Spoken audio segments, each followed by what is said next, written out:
are all connected in the great circle of life. Walt Disney Pictures presents its all-new 30-second full-length animated motion picture, The Lion King.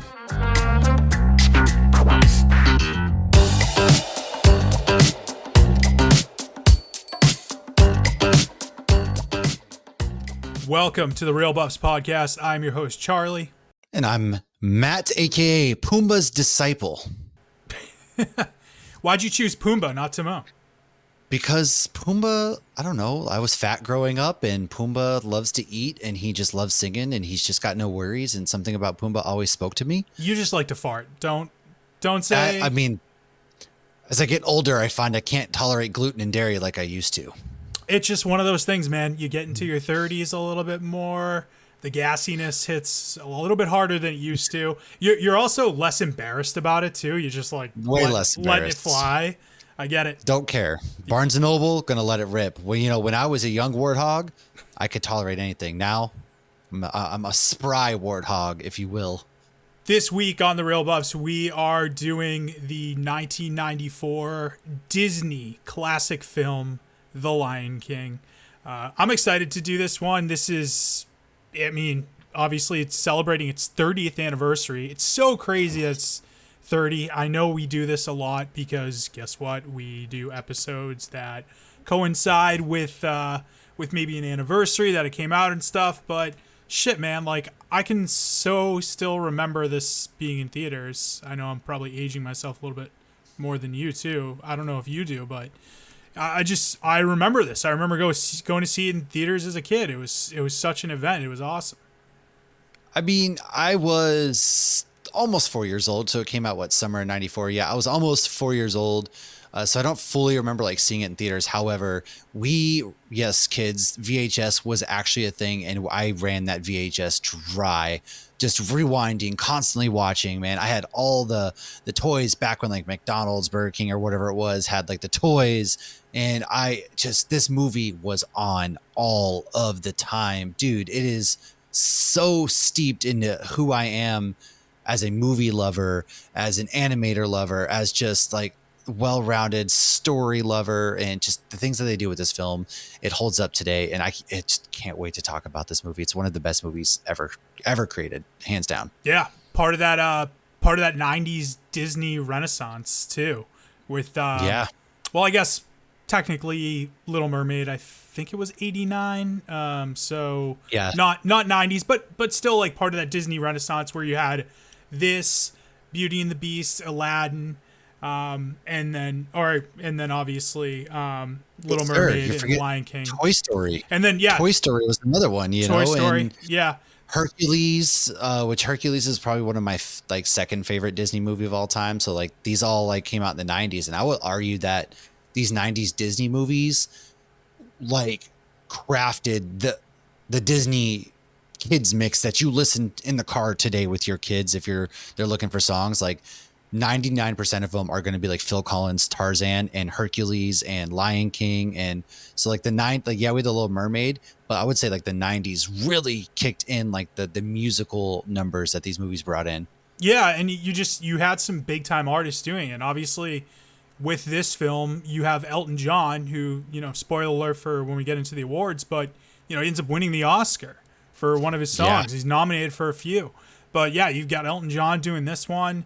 I believe for when you're talking about Tarzan, you got Phil Collins, which is I would say is the best Disney soundtrack by far. Dude, his soundtrack for Tarzan is absolutely insane. It didn't need to go as hard as it did, but when they said, Phil, come on in and do this, Phil was like, all right, I'm sparing no expense. I'm leaving nothing on the table.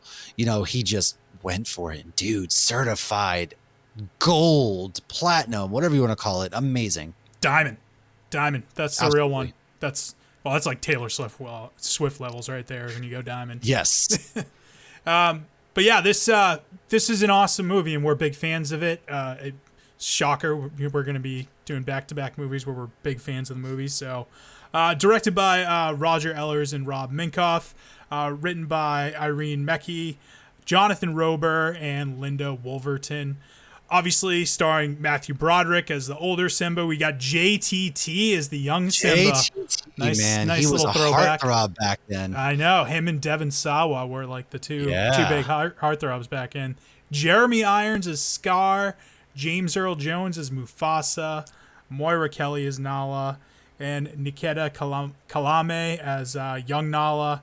And then you got obviously Nathan Lane as Timon. I mean, and Rowan Atkinson as Zazu. It's such a great Mr. cast. Bean, dude. Yeah. Mr. Bean as Zazu. Oh my gosh. And like Jeremy Irons is one that like I always forget because he blends so well. And then you hear his voice, you're like, here's a guy that I've never actually seen young either. Like Jeremy Irons has always looked the same to me in my head.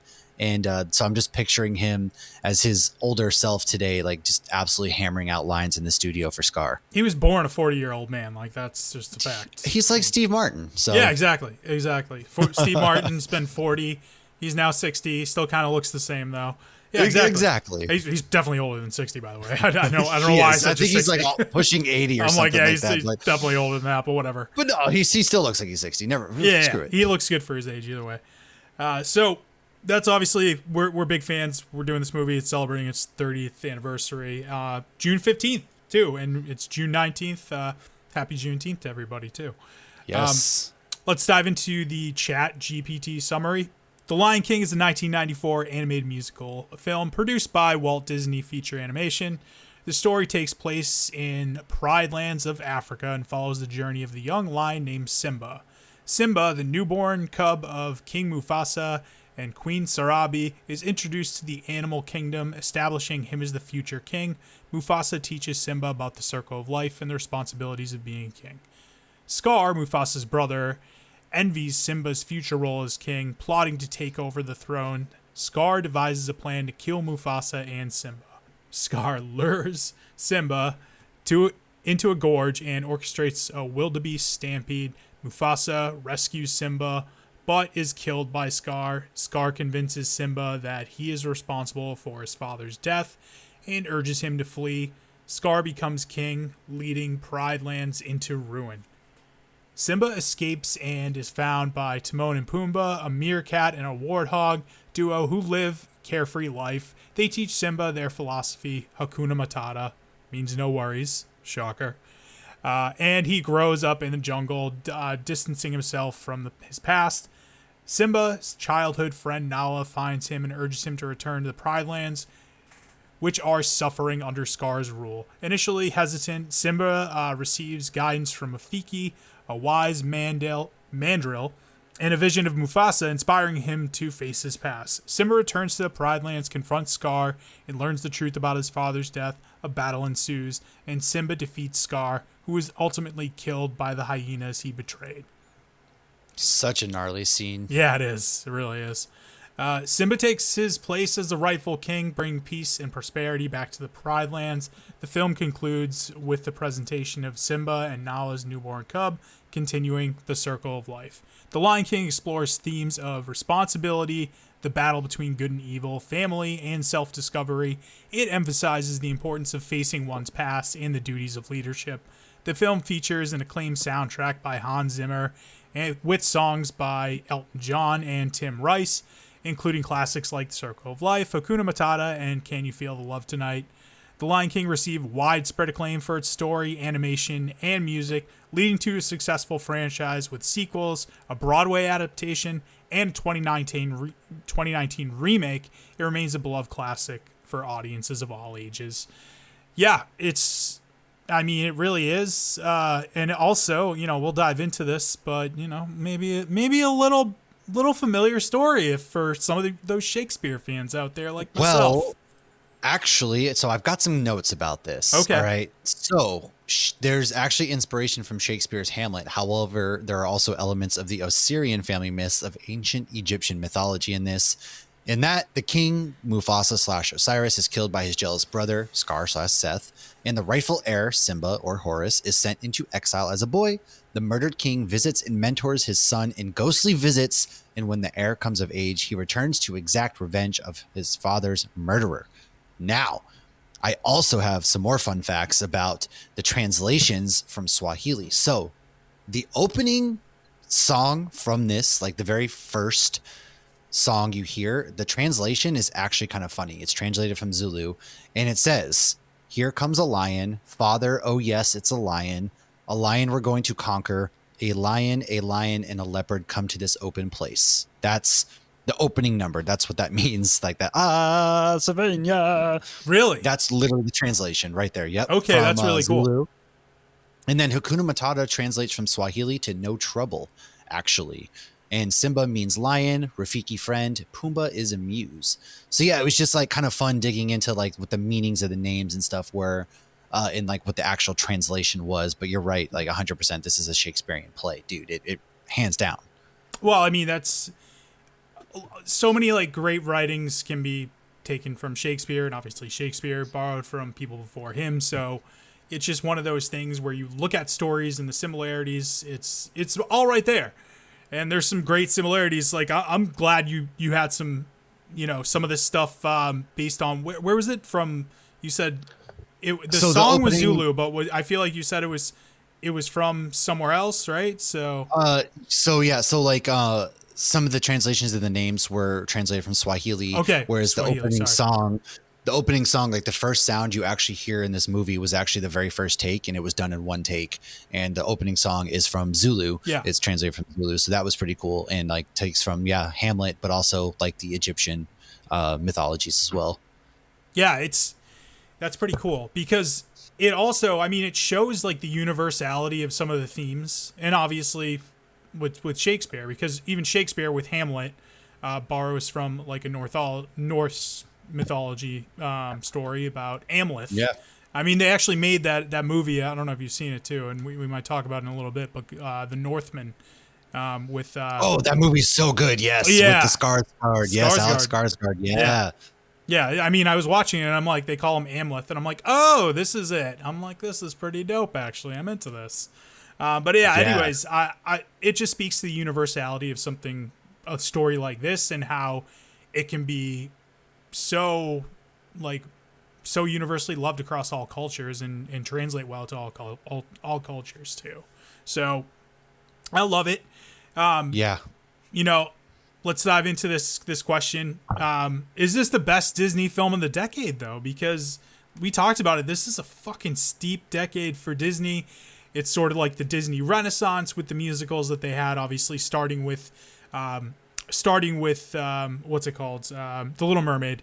And then obviously we get into the decade of Beauty and the Beast, Aladdin, Muppets Christmas Carol, which is an underrated one, Tarzan, Mulan, Hercules, and then obviously the Pixar movies start. So you've got Toy Story, Toy Story 2, and then don't sleep on some of the other live action Disney stuff they do. And these aren't necessarily musicals, but good Disney films like The Mighty Ducks and Hocus Pocus, and Heavyweights is a great Disney comedy. Yes. So, I mean, I don't know.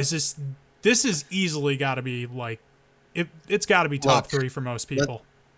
I'm going to call it, I would say, yes, it is the best Disney movie of the decade, hands down, perhaps of all time. You just can't beat it. It's one that, like, no matter how many times you've seen it, the scenes with Mufasa, like, it still invokes emotion. All these, 30 years later, you put this on, you're still going to feel that emotion of Simba telling his dad to wake up, get up, dad, wake up. And then like the night before, especially as a parent now, it's different because I was sitting there watching it with the kids, and there's that scene where Simba and Mufasa are laying there after, Mufasa rescues Nala and Simba from going down to the Badlands area. And he's talking about how he loves being his dad and Simba loves hanging out with him. And just like as a parent, it hits even harder knowing that like you go from this like really heartfelt scene and then his dad fucking just dies. And you're just like, damn. Yeah, it hits. And the music numbers still, man, anytime you hear any of these musical numbers, you sing along in some regard. I don't care if you're in the car and this comes on. I don't care if you're in public. Like, you cannot help yourself. Play this at like a karaoke bar and you'll have the entire place singing in a heartbeat, guaranteed. Yeah. I mean, and the musical numbers are amazing. Like you talk about, I Just Can't Wait to Be King. It starts off with the fucking Circle of Life, which is like, oh my God, that always hits me. And yes. I guess you're right. Like, So is that what I get to look forward to now? Is just being crushed by this movie Oh, after yeah. little baby McLeod is on the way? Oh, dude, trust me, you're going to watch some of these movies that we've loved growing up, and you're going to see a lot of them in a whole other light as a parent. And then you're just going to like, I get it now. Oh, I get it. All right, so I've got that to look forward to, which is nice. But anyways, I mean, this is it's one of those where I can't argue with like its pedigree in what it means to Disney. I think what it means to film, it's meant to us as a culture. It's been such a big movie. Just not even like, obviously it was big at this time. Like, we'll talk about like the box office success that it had and everything.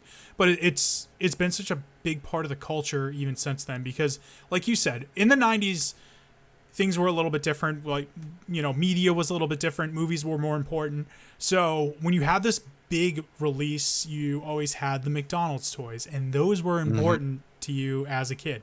Like, you would go and get them. I myself would go and get one. I remember specifically, and this wasn't even a toy, I remember seeing a Jurassic Park cup from McDonald's on the street, and I was like, it was a plastic one. I knew it was a hard one. And I was on, it was like some sort of field trip or something like that in kindergarten, and I saw it and I was like, I gotta have that. And I don't know what our teacher was doing. I think she had us all like on a rope. It was basically like a chain gang rope to keep us all together. And I just saw it and I ran to grab it real quick, and I definitely yanked a few people with me, but I was like, I gave it, I like had it in my house for the longest time, and it was actually like a cup of Nedry before he gets killed by the Dilophosaurus. So it was cool. Yeah. So it just, I remember the Disney toys with this. I believe my brother had, like, for his third birthday, it was like Lion King centric. So he had all the toys, and it carried on so much. I mean, obviously they do the Broadway play, and I think that gives another life into it. Now we're in the era of Hollywood not taking risks and doing sequels and remakes and all of that. And obviously they had sequels before that. I think most of them were straight to the video anyway, though. That was sort of that Disney Lion era King of 1.5, man. Yeah. There was like I remember Aladdin 2, The Return of Jafar or something like that. And this probably had a couple bad ones too.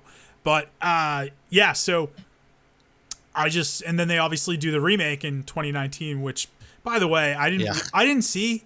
And I heard it was decent. I couldn't get into it, but just because it's just like I didn't need it. Like I just didn't need it. It was fine as is.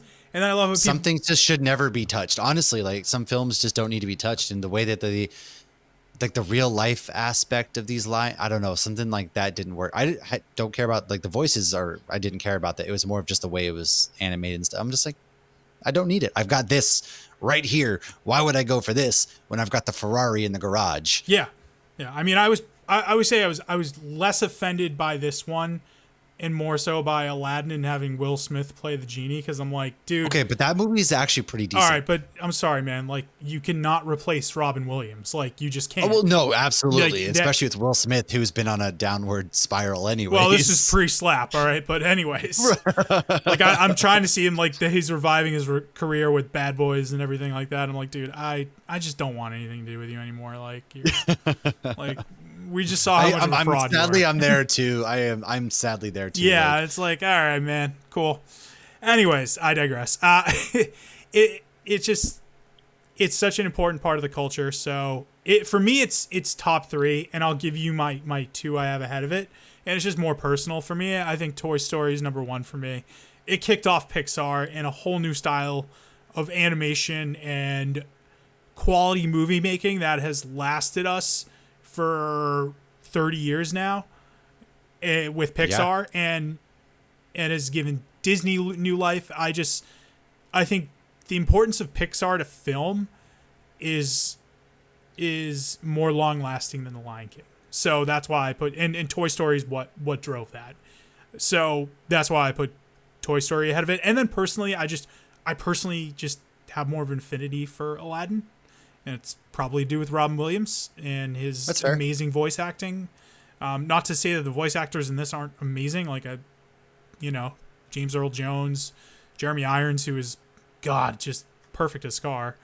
Yes. it's just, yeah, it's a little bit different. So it's more of a personal thing. It's not diminishing. Lion King's a strong third. Like for I me. mean, there's really that's like Hercules, man. Honestly, like I love Hercules, and that's probably like my 1B. Some days I love Hercules the most, my favorite, my favorite Disney movie, just for various reasons. And some days it is Lion King. So like really, with all these movies right there, especially the '90s ones, there really is no wrong answer because they went on an absolute tear with these movies. Like you said, Aladdin, Hercules. Pixar Studios came up with Toy Story, and it's just like, those are the movies that made us in the 90s. Like, I hate to be that boomer that's like, well, they just don't make movies like this anymore. But honestly, though, like, look at the recent decade of movies. They really don't hold up. I would say there's not like maybe like Frozen for my kids, but my kids were born like after Frozen initially came out. But even that doesn't really hold a candle, in my opinion, to like the 90s stock of Disney products that were just coming out at this point. Because go to Disney World today, go to downtown Disney, any Disney store, and you're still going to see those 90s products. There's still a whole Toy Story land at Disney. There's all of that. And they have like a small little Frozen thing. They have like a small little Ratatouille, but like Toy Story has its own land. You're still seeing the Lion King merch absolutely everywhere being made and printed. Like all of those Mulan still very heavily there. It is like these movies, just nothing can touch the absolute heater that they went on with these movies. Yeah, it was such a great run and good for us because it like you said, it was when we grew up and part of our childhood, and I'm so glad that I'm glad I wasn't born in the 70s having to deal with like those runs of Grandma movies. blowing cigarettes, smoke in my face. Yeah, I know, right? That too, secondhand smoke and all that. Had enough of that in the 90s, actually, or 80s and 90s. So, yeah, man, it was a great time to grow up with all these amazing movies, and also movies meant more. Going to the movies meant more. Go to the fucking movies, people, as we like to say here. Yes, go to the fucking movies. Go to the fucking movies. All right, but looking past this, and let's look at some of the awesome Shakespeare adaptations, because I think this has a case for best Shakespeare adaptation. I mean, you obviously, like, there are just the traditional, like, straightforward ones. Like, you got the Laurence Olivier ones, which are always good. Laurence Olivier and Shakespeare kind of come hand in hand with Shakespeare in film. So, like, when he does Hamlet or Richard III, Yeah. or but then you have some of the other ones where Throne of Blood, which I don't know if you've ever seen, but it's based on Macbeth, and it's the samurai adaptation by Kurosawa. It's fucking dope. So I have not seen that one. That sounds pretty cool. yeah, dude. So if you can deal with like older movies and the the subtitles and everything, it's one of the best Kurosawa films too. It's awesome. Chimes at Midnight, Orson Welles. So I believe that is a Henry V Henry IV adaptation.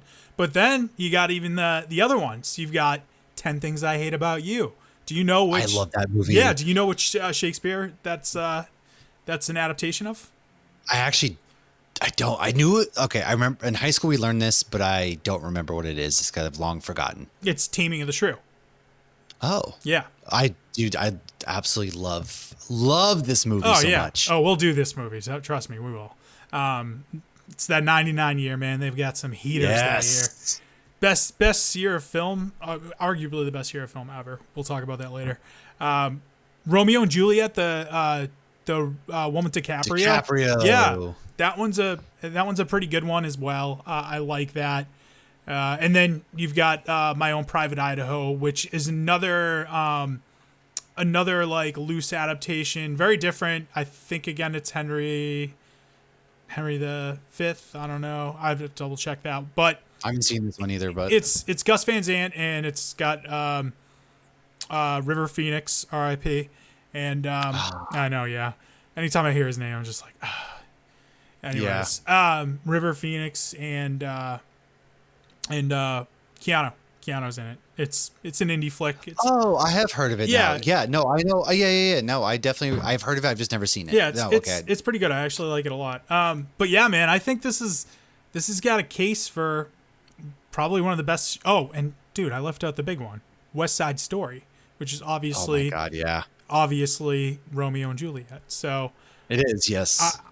I would say this has a case to be the best. I mean, I think it personally, it's my favorite. Actually, Yeah. maybe 10 Things I Hate About You is probably my favorite. So I would still go with this one, but 10 Things I Hate About You is right there. It itches that rom-com, scratches the rom-com itch whenever I kind of get it. It's one that I've rewatched a ton. yeah, it is. It's a great movie. And it's funny. And it's got a great cast. And I love it. Love it. Anyways, Same. yeah, I this is probably one of my favorite Shakespeare adaptations in film. That's always a little bit. It's a little bit different than a straightforward adaptation like Laurence Olivier's Hamlet or something like that. So I like that. All right, let's dive into the production notes. So most of the stuff that I found comes from an article in The Ringer. So production initially began in 1988, but a few years later, the movie saw a change in leadership with Allers and Minkoff taking over from George Scribner. Simultaneously, Pocahontas entered production. So that drew away Disney's most seasoned animators, and consequently, The Lion King was left with a team of inexperienced artists, leading to like a friendly rivalry between the two creative groups. It's funny to think that Pocahontas, which, surprisingly enough, I left off the list of best Disney films of the 90s. It's still a good one, but It is. I don't think it's not on this level. I don't think it's no, I agree. Yeah, so it's interesting though that top animators went over that way. I guess they maybe saw more potential with it, but I don't know. Right. Yeah. In an interview, Jeffrey Katzenberg, who was Disney's leading motion pictures division at the time, he was leading that. He boasted about Pocahontas' potential, barely mentioning The Lion King. Artistic coordinator Randy Fuller recalled, "Everyone thought that was awful. It felt like, wait, are we like second-class citizens?" So production designer Chris Sanders, remember Katzenberg saying that The Lion King was likely not a very, very big film, but don't feel bad because you're still part of the team and it's a beautiful film. So it's kind of weird that they thought it was just not going to be that. But I think as we read here, they quickly realized like it's a little bit different. So Yeah. They were motivated by it, basically. They were motivated by being the stepchild. The creative team embraced the challenge. There was a healthy competitiveness. Artistic supervisor Daniel St. Pierre remembers working on the B picture with no established expectations, like gave us freedom.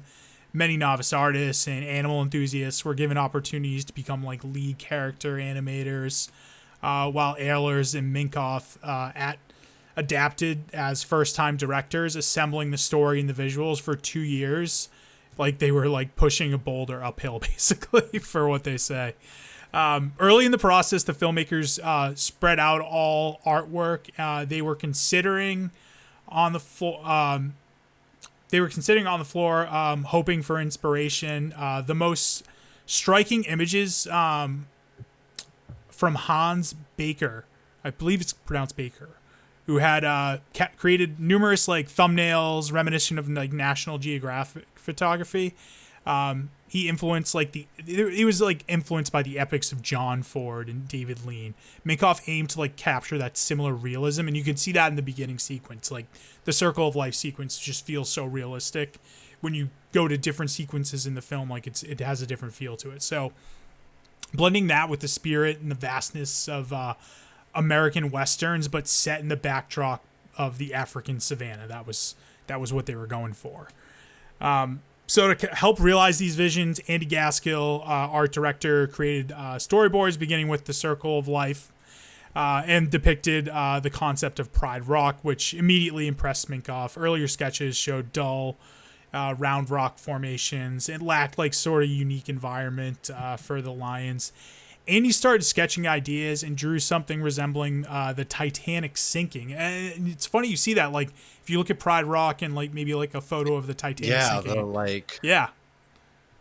It's that L shape, yeah. Yeah, that L shape. It's like it's going into the water. And it just looks iconic. Like, it's just an amazing. So, from the opening sunset to the procession of animals, Gaskill focused on capturing nature's contrasting macro and micro perspectives. Like you see that where it's like you see the ants on the branch and they're all marching, and then it's like you've got, I think it's the wildebeest or like the herd moving in the beginning of the film. So I can see where he was going from that.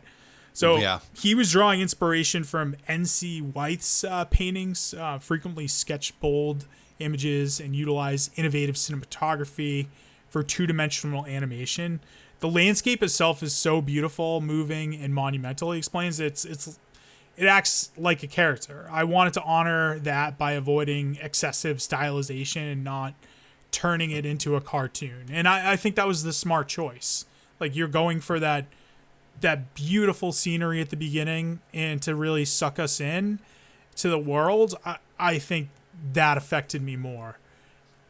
And then later on allows you to get a little bit more cartoony with some of the musical numbers and stuff. Yeah, for sure. No, I definitely agree. So after finalizing the characters, animators sketched scenes in pencil, which then when they were scanned into a computer animation production system, relatively new Disney innovation at the time. A team of painters digitally colored the sketches. The completed animations were then superimposed onto painted layered backgrounds and transferred to the film. All these processes occurred simultaneously, with the directors monitoring progress and providing feedback on daily outputs. Fucking A, man. Animation is hard. It takes years to do one scene. I don't think people really truly realize that either. Yeah, because you think about film, and film is hard too, but you have real places, controlled sets. Like, when you're dealing with something that isn't even there yet and you have to create it all from scratch, that's hard. That's really hard. So it really is. God, and it's such a testament. Like, that's why I have such a respect and admiration for animators, man. Just the things that they're able to do, it blows my mind. I really do, man. And obviously, like, the good thing with technology nowadays, they've certainly made it easier for animation to happen and for the animators to work faster and more efficiently. But oh man, I just I can't get over how hard it must have been back then. Like obviously you think of it, this is the 90s. Can you only imagine how hard it was for Walt back in the day too? So yeah, it's incredible. But anyways, back to this. One of the most challenging and technically impressive scenes the animation team created was obviously the wildebeest stampede leading to Mufasa's death. For over a year, artists struggled to depict herds charging down a ravine, but according to artistic coordinator Randy Fulmer, just looked awful. Eventually, senior animator Ruben Aquino conceived the idea to draw the wildebeest run cycle, completing 12 sketches in 4 hours. Meanwhile, artistic supervisors Scott Johnston and a team of CGI engineers at Disney were developing a new 3D coding technology to simulate herd behavior by replicating and multiplying a single drawing of the cycle. That's impressive.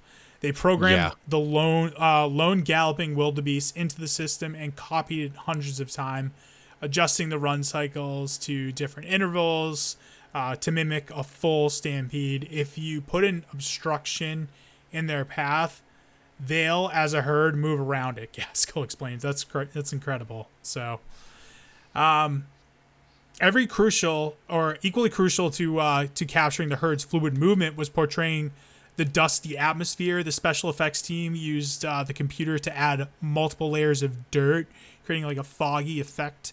You could have really thick dust at the base of the scene, gradually becoming lighter as it rose into the air, explained Fulmer, who significantly contributed to the film's atmospheric quality. And even though the movie is rooted in realism, some of the most memorable and visually striking scenes, though, they occur to be more fantastical and cartoonish and abstract musical numbers. So this starts with I Just Can't Wait to Be King, but you also have Scars Be Prepared. Regarding Scars Be Prepared, though, because we definitely got some inspiration for that.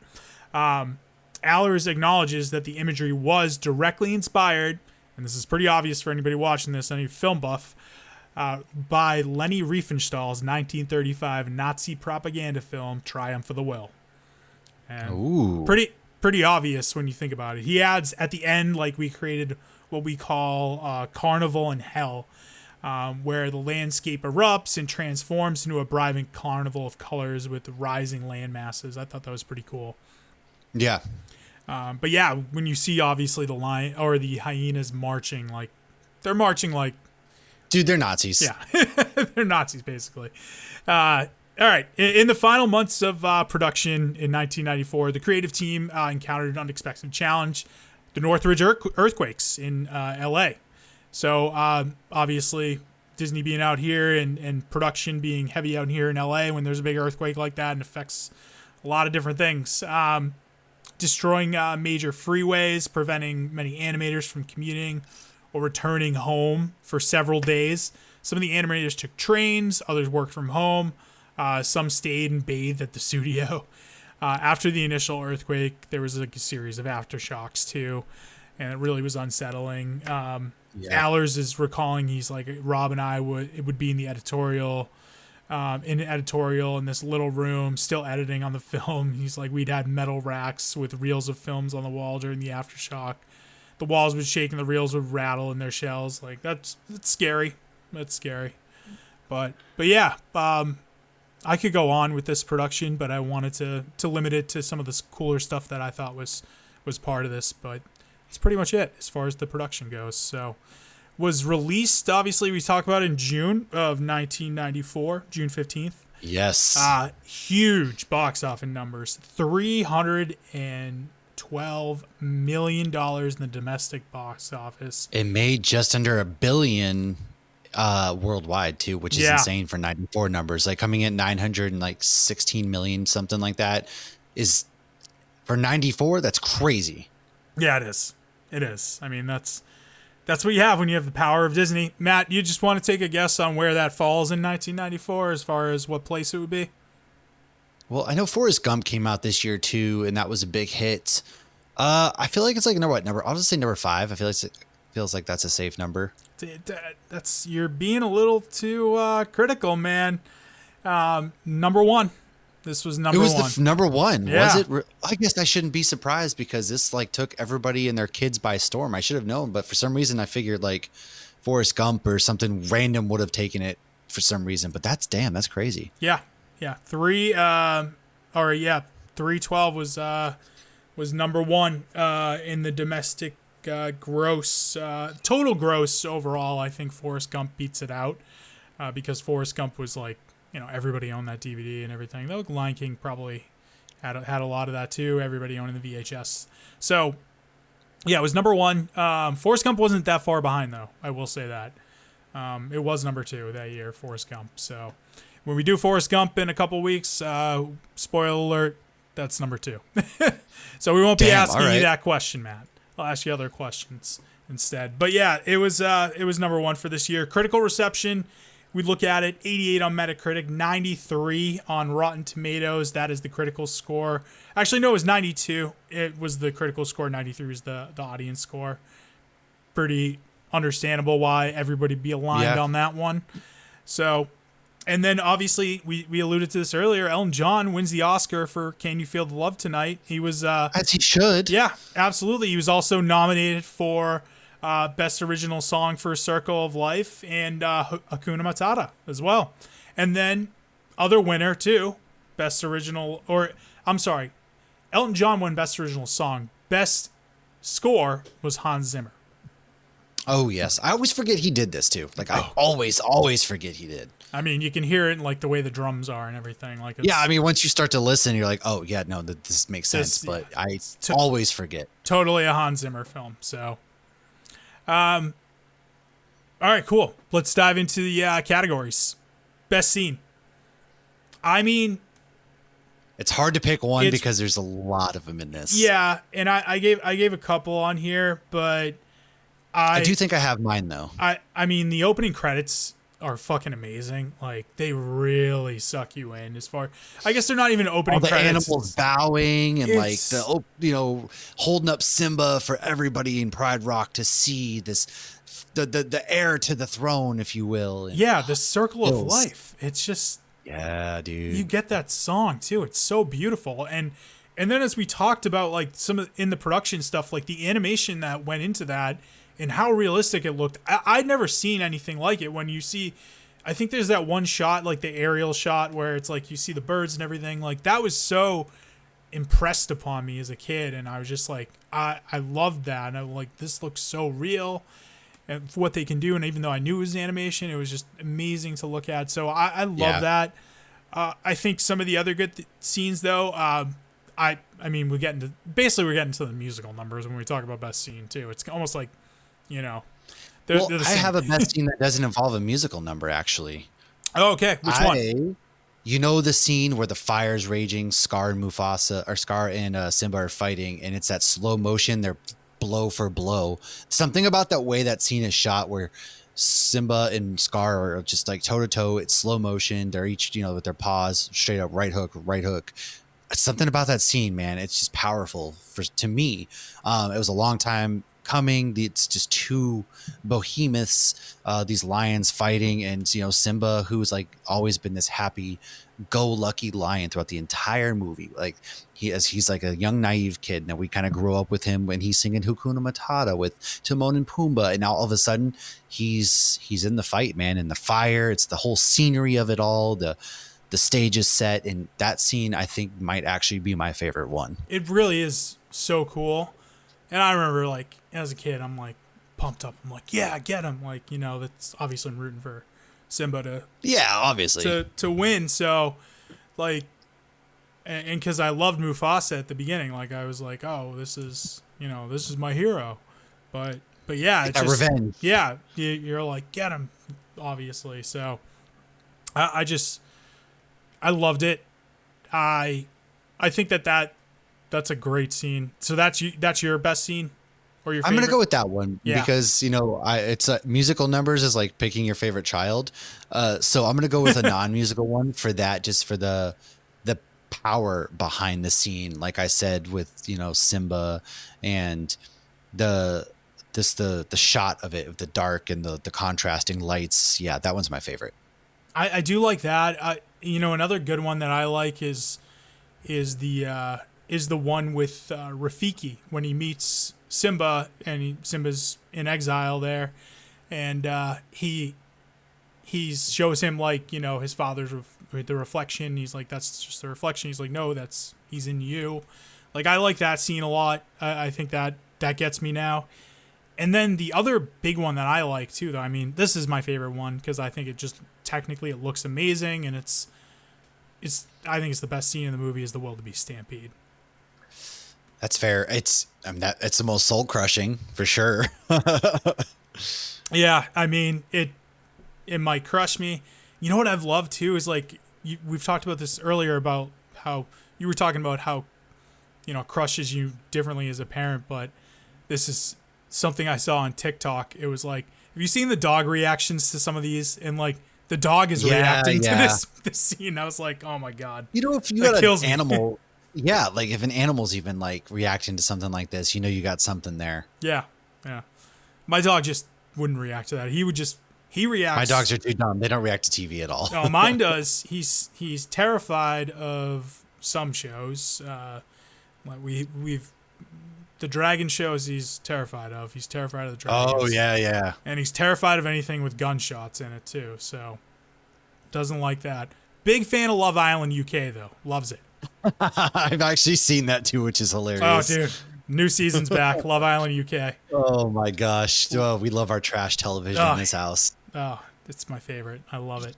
Way better. The UK version, by the way, way better than the US. It's way better. 100% better. Absolutely agree. Anyways, all right. What age the best?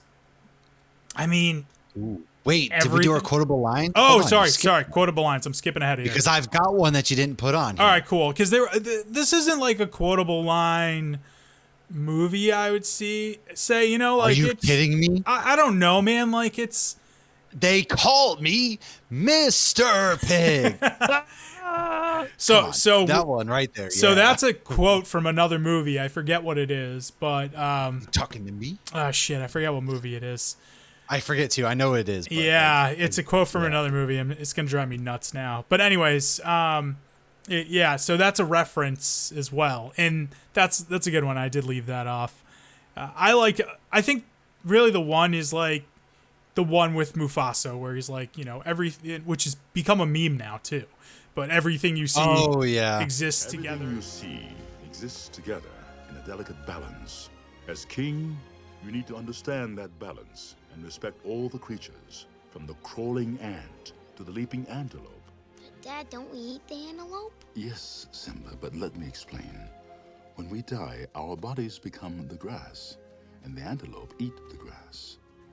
And so, we are all connected in the great circle of life. I like that whole little spiel there, and obviously when you get James Earl Jones saying it, it's like the voice of God saying it basically. So it sounds amazing.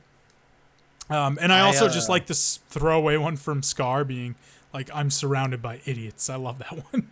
That one's good. I also like when after Nala, like Simba breaks up when Nala is trying to eat Pumbaa, and Timon's like, you know him, and he knows you, and she's trying to eat him, and everybody's okay with this. Whoa, time out. Let me get this straight. You know her, she knows you, but she wants to eat him, and everybody's okay with this?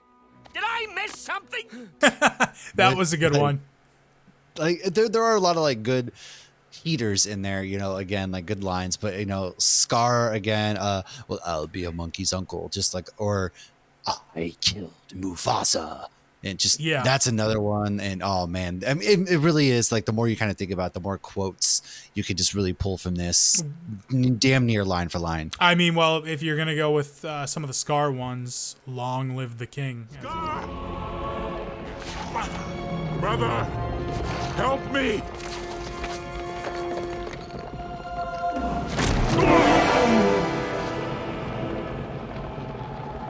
Long live the king.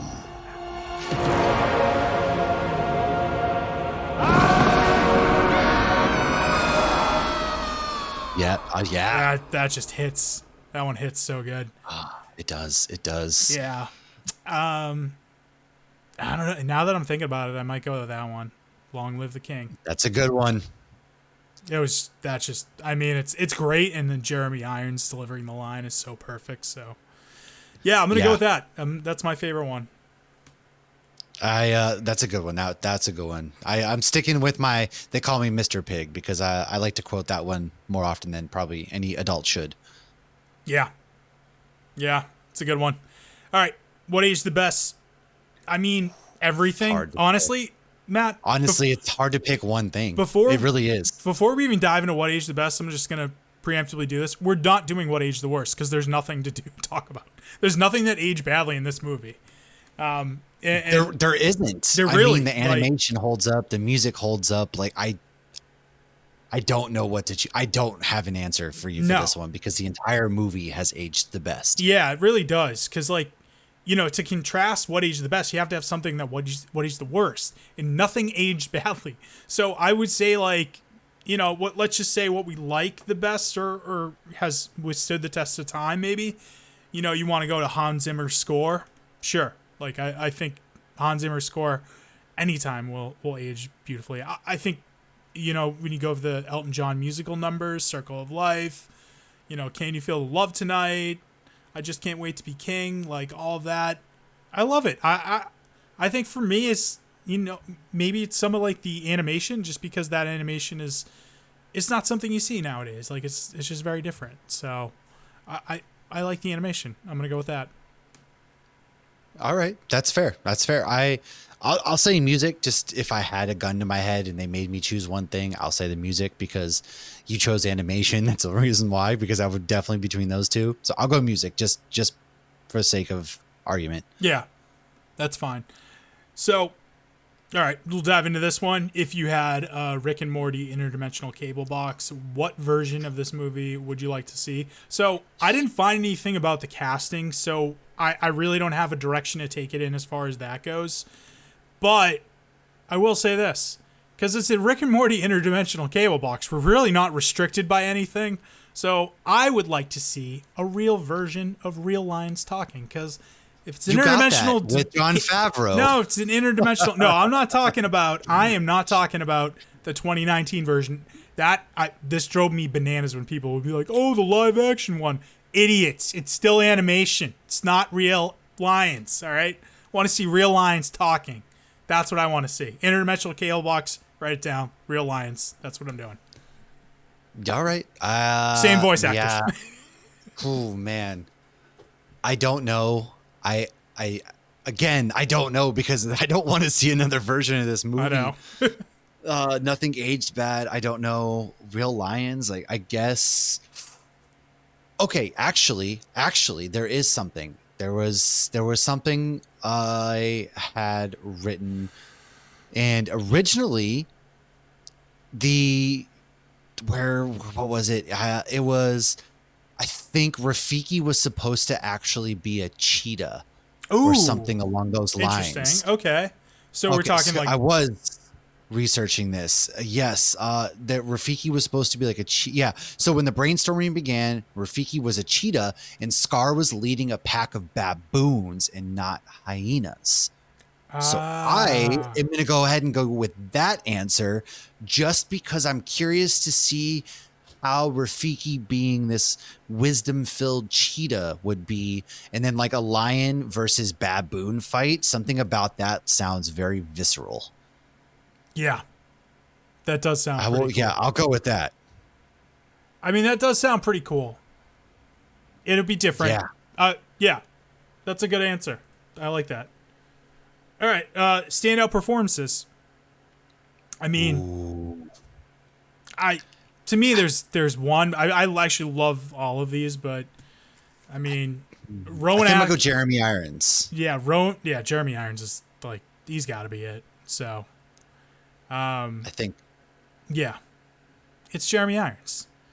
I mean, it's something about his smooth voice, dude. Like, it's so menacing, but he never raises his voice, but he gets the menacing fear factor across with just the silkiness within his voice.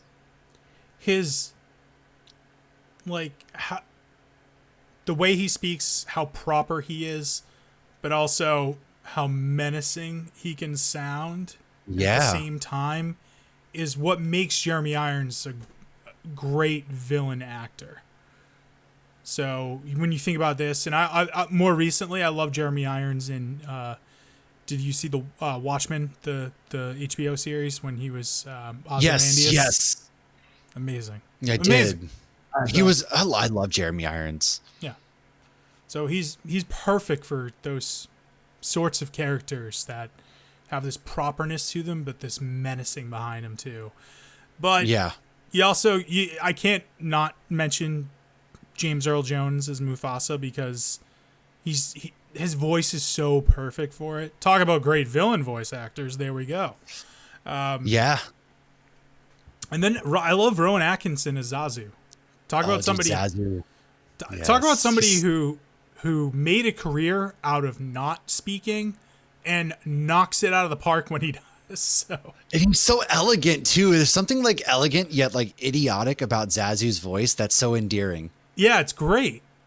It's great. That's why he's perfect. Like as sort of this servant or whatever. He's like the hand of the king. Yeah, basically.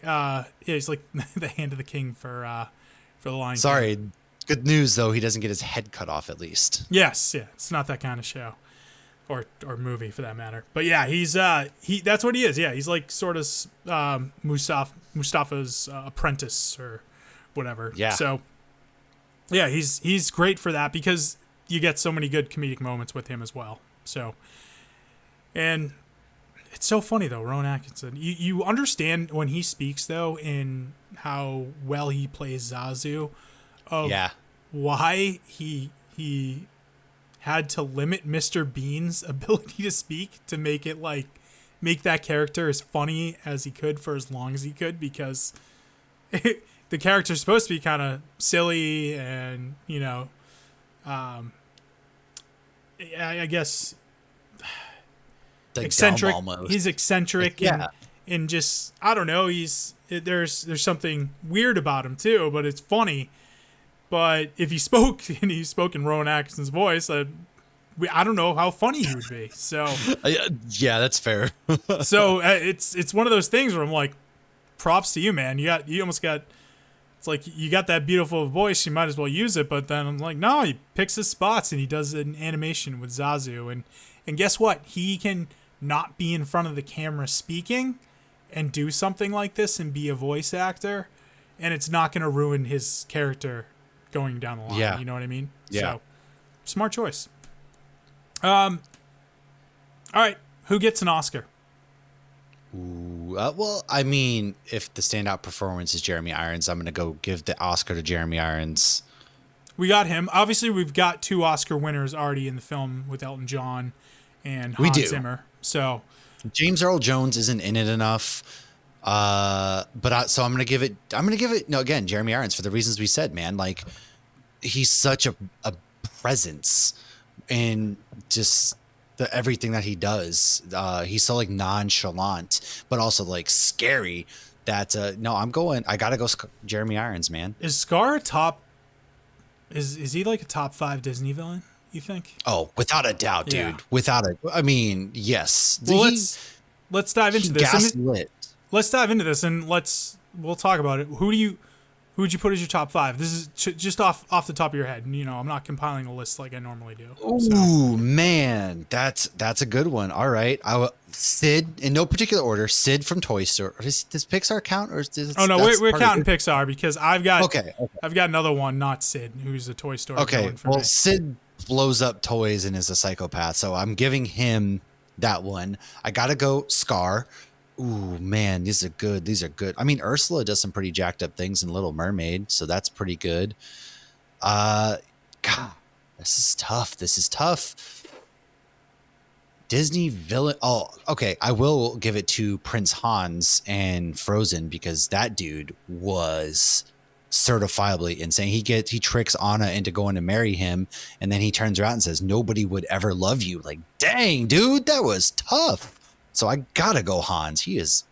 My dude is messed up. Calculating Number right there.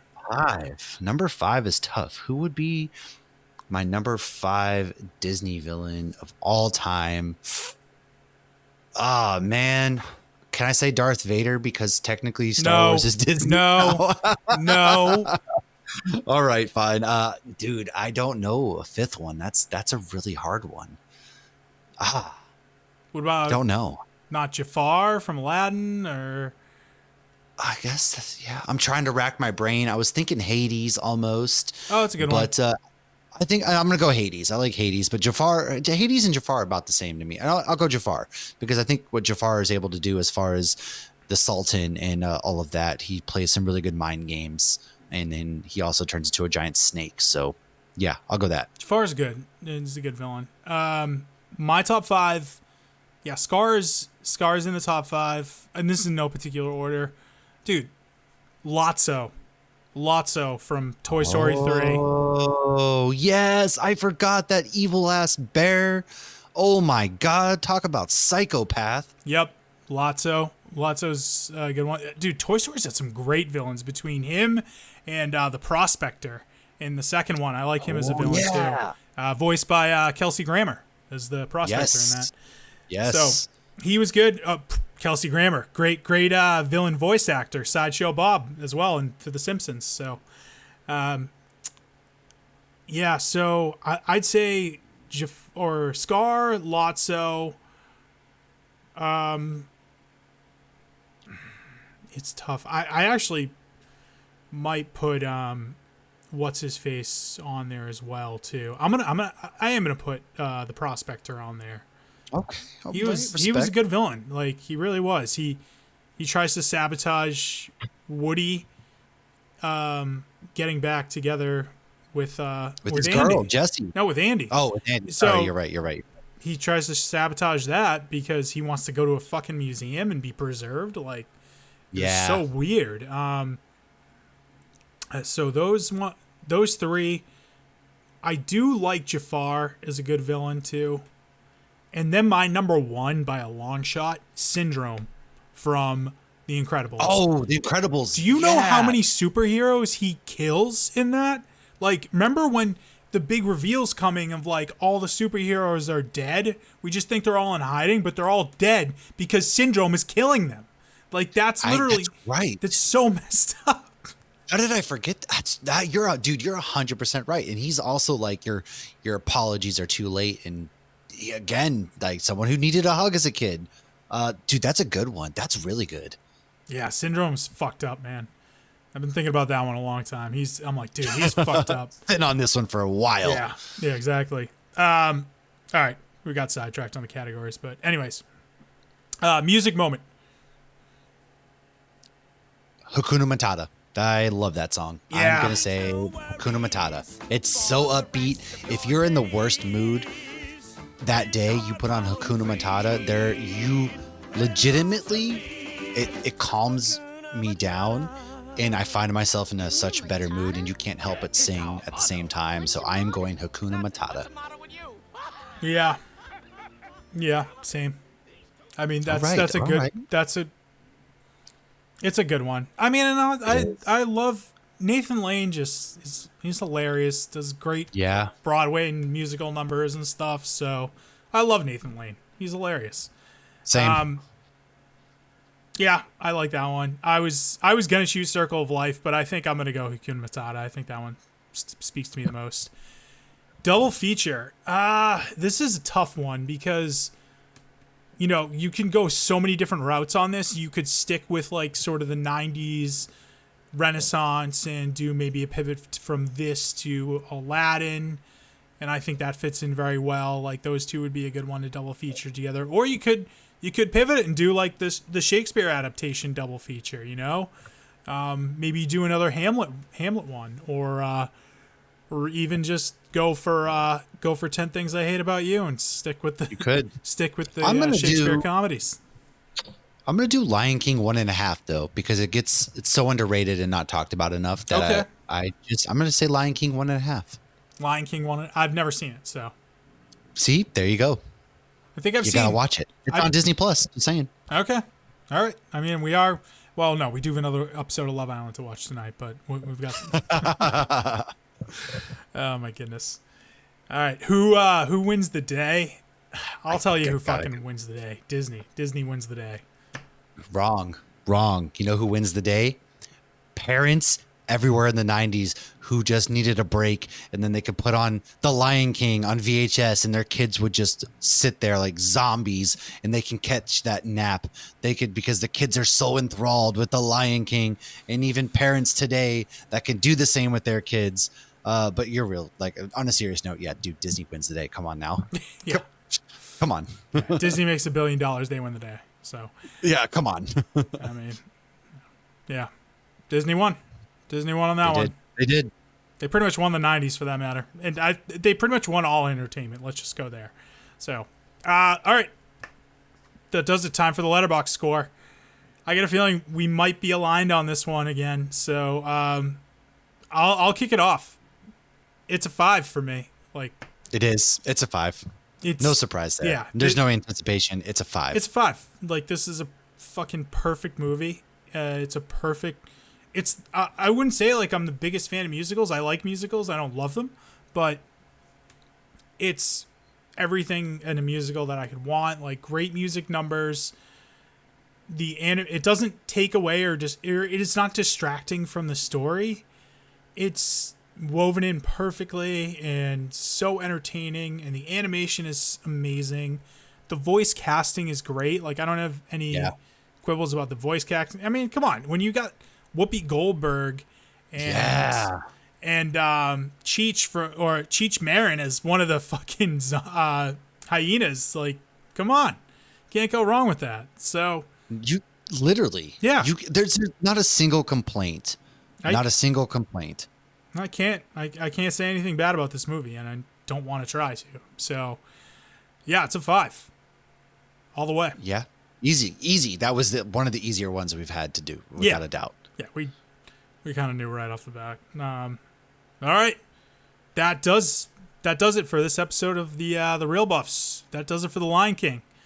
So, next week or in a couple weeks, I'm staggering the weeks now because I just got too much going on. But we have a lot happening. Yes, there's a lot. We're continuing to do this. Don't fret. We got you. However, there's a lot going on. Life. So I mean, life finds a way. Love Island. I got Love Island episodes to watch. I'm just kidding. I got a big cruise in like 27 days. I'll be gone for 2 weeks there. Damn, man. Yeah. All right. So send your applications into hosts at therealbuffspod.com. That's where you can. I'm going in hiding. You'll never find me again. Good luck. Yeah, that does it for this episode. Next week or next couple weeks, like I said, we're going to be looking at another 1994 film that is an absolute banger and a classic. And we may or may not have talked about it on this podcast. I'll play the trailer after this. But Matt, where can people find you? Oh man, I have been less active on socials lately, but the best place to find me is on just Hops Geek News is the social media account that I'm on the most. That's the other show that I do, because there's 85 social media accounts out there now. That's just the easiest place. Go there. Or if you want to find my personal stuff, Matthew Tyler, 2 R's because I'm a basic bitch. Find me there as well. And come hang, man. Celtics champions, by the way. Just a little tidbit out there. Celtics are the champs. And you can see me talking about sports most often, complaining about something. Yeah, you're a big sports guy on the X platform or Twitter platform. Oh yeah. Yeah, you can find me. My personal one is at Sir_Charles_Mac. The account that we have for the podcast is The Real Buffs at Instagram. So usually that's where I am. Been a little less active on the socials, but I'll start that back up again. So find us there. Find us on Apple, Spotify, Google Play, anywhere your podcast can be found. Leave us a review, please. But on behalf of the Real Buffs, I am Charlie. And I'm Matt. And thank you, and we'll talk to you again soon. How'd it go at the convention, honey?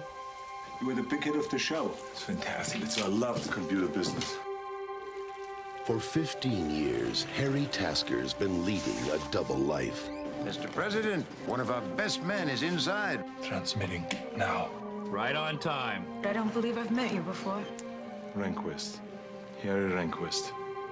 Listen to the following code word. Helen. Helen.